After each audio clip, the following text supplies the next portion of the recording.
In this video I will show you how to call record on Android.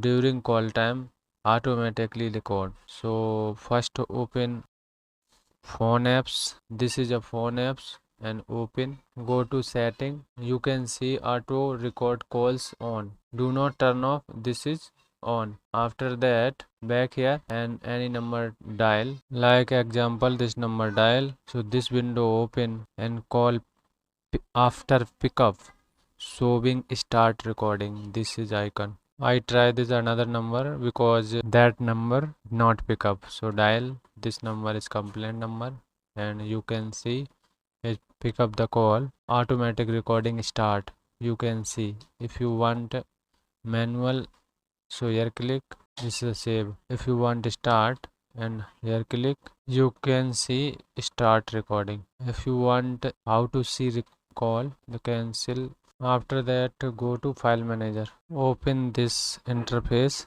different Android phone, and you go to should we section. After that you can see this is recording ACC file, sorry, AAC file. So this is a recording, play it. You can see this is my file. This video informative, like and subscribe. That's it.